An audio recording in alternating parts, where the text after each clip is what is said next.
اگرچہ بھٹکے ہوئے ہیں لیکن کبھی بھولی ہوئی منزل بھی یاد آتی ہے راہی کو، اور بھٹکے ہوئے آہو کو پھر سوئے حرم لے چل۔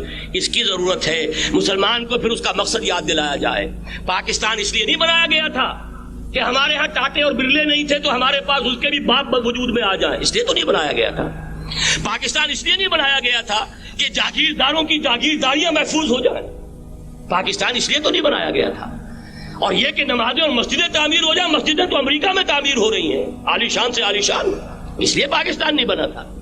آج بھی مسلمان، میں معذرت سے عرض کر رہا ہوں مولانا سے، آج بھی بھارتی مسلمان کی ایوریج نمازی ہونے کے اعتبار سے پاکستانی مسلمان سے کہیں بہتر ہے۔ آج بھی برقع نظر آ جائے گا تو ہندوستان میں نظر آ جائے گا۔ میں نے اپنی آنکھوں سے دیکھا چند سال پہلے، جب مکہ مسجد حیدرآباد دکن میں 3 دن مسلسل میری تقریریں ہوئی ہیں، 10,000 مرد اور 5,000 خواتین، اور ان میں سے کوئی بغیر برقعے کے نہیں تھی۔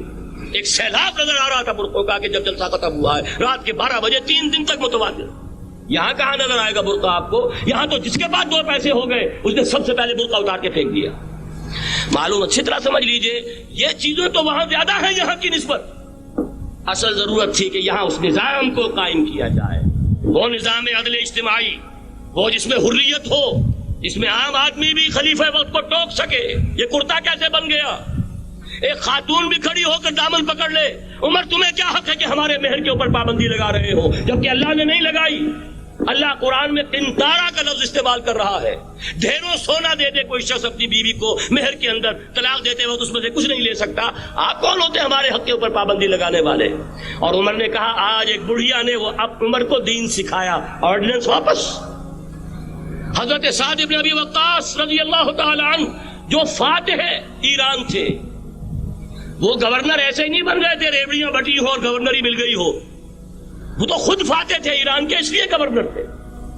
صرف ایک پرچہ پہنچا ہے بارگاہ خلافت میں، حضرت عمر فاروق کے پاس انفارمیشن آئی، سعد نے اپنے گھر کے باہر ڈیوڑی بنا لی ہے اور ایک دربان کھڑا کر دیا ہے۔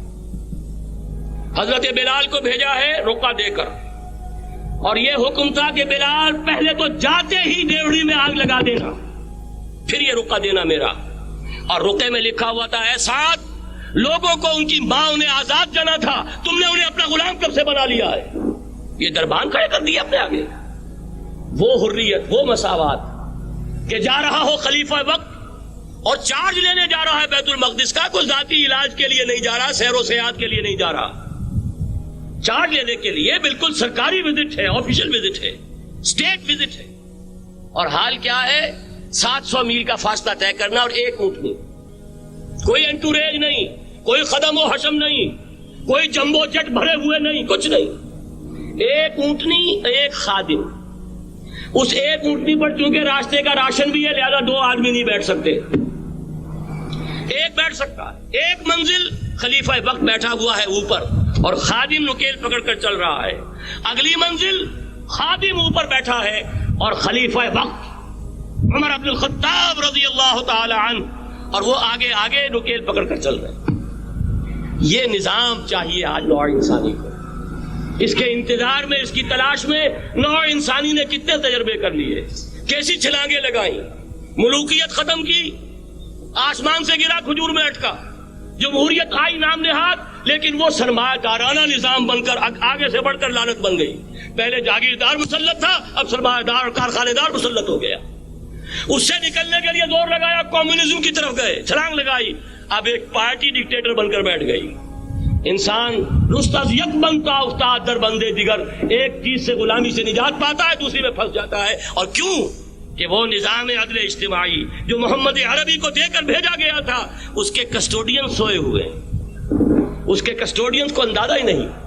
یہ نسخہ تو ہمارے پاس تھا، ہمیں عمل کرنا تھا اور دنیا کے سامنے پیش کرنا تھا۔ پاکستان بنایا اس لیے گیا تھا کہ ہم اس کا ایک نمونہ دنیا کے سامنے پیش کریں گے۔ قائد اعظم نے فرمایا تھا کہ ہم یہ چاہتے ہیں کہ پاکستان کی صورت میں عہد حاضر میں اسلام کے اصول حریت و اخوت و مساوات کا ایک نمونہ قائم کر کے دکھائیں۔ کہاں ہے وہ؟ بھٹک گئے، سو گئے۔ بہرحال اب بھی وقت ہے، جب تک سانس تب تک آس۔ میرے عزیز نے تو ڈرایا ہے اور صحیح ڈرایا ہے۔ اللہ تعالیٰ نے 25 برس انتظار کیا تھا، پہلے عذاب کا کوڑا پھر مارا ہماری پیٹھ پر. وَلَنُذِيقَنَّهُم مِّنَ الْعَذَابِ الْأَدْنَىٰ دُونَ الْعَذَابِ الْأَكْبَرِ. بڑے عذاب سے پہلے چھوٹا عذاب کا مزہ چکھائیں گے. لَعَلَّهُمْ يَرْجِعُونَ شاید کہ لوٹ آئیں. کوئی عجب نہیں اس عذاب الادنا سے بعد ہم جاگے نہیں, ہوش میں نہیں آئے. کوئی عجب نہیں کہ بڑے عذاب کا کوڑا ہماری پیٹھوں پر برس جائے. لیکن مجھے یہ یقین ہے, نوٹ کر لیجئے, اگر یہ دوسرا امکان ہو گیا, خدا نہ خواستہ اللہ کے عذاب کا کوڑا ہماری پیٹھ پر برسا, مجھے یقین ہے اللہ ہندوؤں کو مسلمان بننے کی توفیق دے گا. لیکن اسلام کا بول بالا اسی خطے سے ہو. تاریخ میں یہ ہو چکا ہے آیا فتنہ تاتار کے افسانے سے, پاسباں مل گئے کعبے کو صنم خانے سے. تاتاریوں کے ہاتھوں کروڑوں مسلمان قتل ہوئے, لیکن اسلام نے تاتاریوں کو فتح کر لیا. اور پھر اسلام کا مسلمانوں کا دوسرا دور عروج انہی تاتاریوں کی مختلف شاخوں کے تحت ہوا. وہ تاتاری ہی تو تھے, وہ سارے ہورس, ٹرکش ہورس, ترکان تیموری, ترکان سبوی, ترکان سلجوقی, ترکان عثمانی, وہی تو سٹاک تو وہی ہے آیا فتنہ تاتار کے افسانے سے, پاسباں مل گئے کعبے کو صنم خانے سے. اس لیے کہ حضور نے فرمایا مشرق سے ہوگا, یہاں سے فوجیں چلیں گی, تو کوئی عجب نہیں. بہرحال یہ دو امکانات ہیں, لیکن اس کا فیصلہ تیرے ہاتھوں میں ہے, دل یا بدن. سیدھی سیدھی بات. اگر تو اب بھی ہم ٹھیک ہو جائیں, جاگ جائیں, ہوش میں آ جائے, قوم یونس کی طرح توبہ کر لے, تو بغیر عذاب کے کوڑے کے رحمت خداوندی ہم پر سایہ کرے گی. اگر ہم نہ جاگے تو وہ عذاب کا کوڑا آئے گا. یہ نہیں میں کہہ سکتا ان ادری قریب بعید ما توعدون, یہ میں نہیں کہہ سکتا, یقین کے ساتھ جانتا ہوں کہ آئے گا. لیکن یہ کہ اس کے بعد بھی یہیں سے بول بالا ہوگا. اگر ہمارے ذریعے نہیں تو ان کے ذریعے سے, جو ہمیں شکست دے کر پھر اسلام قبول کر لیں گے. لیکن کیوں نہ پہلے ہی راستے پر چلنے کی کوشش کریں. وہ راستہ کیا ہے, بس صرف چند منٹوں میں اس کی میں وضاحت کر دوں گا, اس لیے کہ سارا ہمارا جوش بھی ہو, جذبہ بھی ہو, ارادہ بھی پیدا ہو جائے, کوئی لائن آف ایکشن سامنے نہ آئے تو پھر نتیجہ نہیں بنتا. پہلی بات میں مولانا سے معذرت کے ساتھ عرض کروں گا. مولانا نے فرمایا تھا کہ یہاں ایمان بہت ہے, نمازی اکثریت میں ہے. مجھے ادب کے ساتھ اختلاف, ایمان نہیں ہے, یا قرآن جھوٹا ہے یا ہم میں ایمان نہیں. قرآن کہتا ہے انتم الاعلون ان کنتم مومنین, اگر تم مومن ہوگے تم ہی سربلند رہو گے. ہم تو سربلند نہیں ہیں, تو کیا کہیں گے قرآن جھوٹا, ایمان نہیں ہے. ہمیں موروثی عقائد مل گئے ہیں اپنے والدین سے, ہم by birth, accident of birth مسلمان ہو گئے ہیں. ہم نے اسلام کی کوئی قیمت نہیں دی ہے, اسلام کو کوئی تکلیف جھیل کر اپنے لیے اختیار نہیں کیا ہے. پہلا مرحلہ ہے یا ایھا الذین آمنوا آمنوا باللہ ورسولہ والکتاب الذی نزل علی رسولہ. اے ایمان والو, ایمان لاؤ. ایک درجے میں تو ایمان والے ہو, اقرار باللسان کر رہے ہو, آمنت باللہ کما ہوا باسمائہ وصفاتہ وقبلت جمیع احکامہ, اقرار باللسان وتصدیق بالقلب. آمنت باللہ وملائکتہ وکتبہ ورسلہ والقدر خیرہ وشرہ من اللہ تعالی والبعث بعد الموت. لیکن یہ اقرار باللسان ہے, کبھی ذرا دلوں میں جھانکو, تصدیق بالقلب ہے.